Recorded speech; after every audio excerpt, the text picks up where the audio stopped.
So, what about those people who say they are living as the opposite sex? When a woman says she is living as a man, or when a man says he is living as a woman, what about that? Well, no, you are still living as your embodied self, whatever developmental path you are on.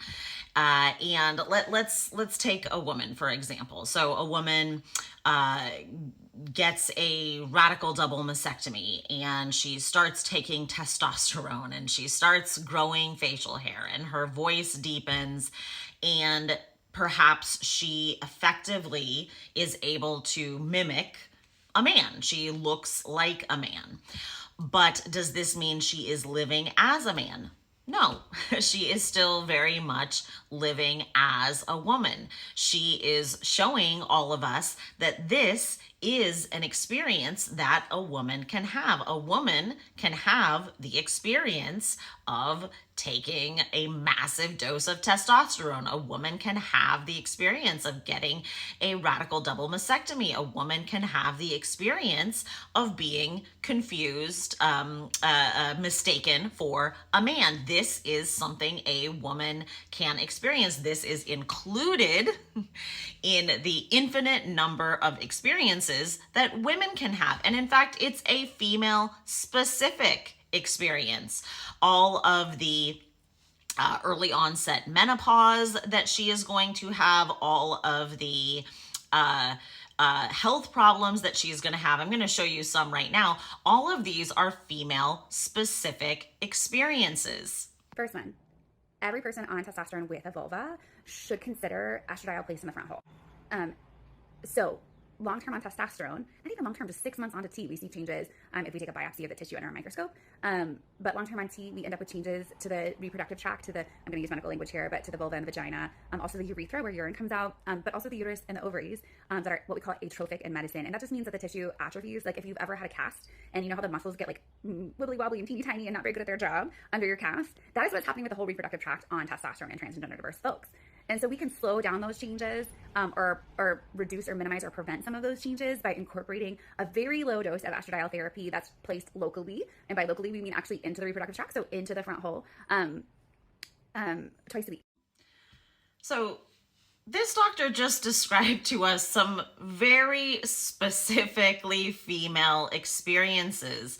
A woman who has vulva and vaginal atrophy to the point that it is causing problems for her urethra, who needs to insert estradiol into her vagina twice weekly, or every 2 weeks rather.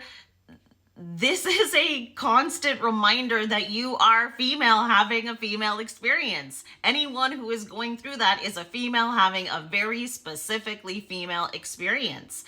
And this is the same for the men. The men who get castrated, who take wrong sex hormones, who invert their penis to create an artificial hole, who then have to dilate that hole constantly. All of these are very strong reminders that you are a male on a male developmental path. These are experiences that only men can have.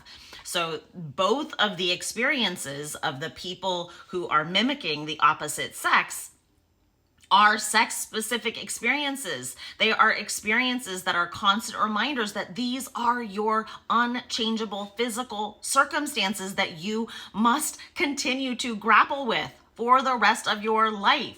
So I find it really problematic that we behave as if those that are effective mimics, who are effective at disguising their secondary sex characteristics, are somehow living as the opposite sex, when they are still very much living their own sexual developmental path.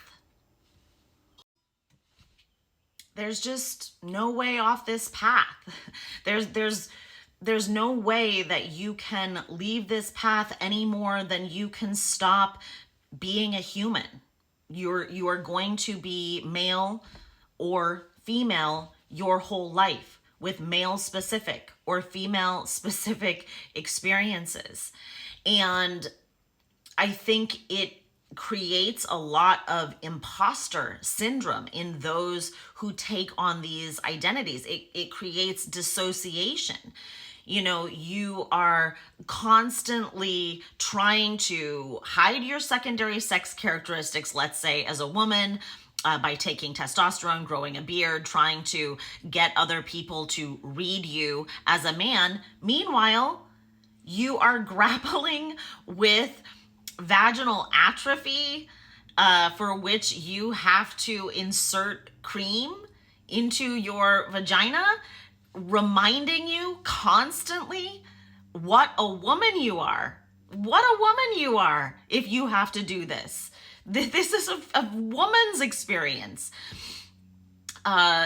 So it's highly dissociative. And to me, again, this dissociation is a problem for the person who is experiencing it, and it is a problem for the rest of us. It is a problem for the rest of us that there are a cohort of people who are trying to confuse us about our ability to read sex. Reading sex is a primal instinct for reasons of safeguarding and procreation, and trying to confuse that instinct, trying to make it so that we cannot read people's sex. It's dangerous behavior, and I don't agree with it. But this is just to say, all of the experiences that we have, we will always experience them as the sex that we are, as our physical circumstances, as our embodied selves. So if you want to read more about my work, please check out www.theknownheretic.com, and have a great day. Thank you.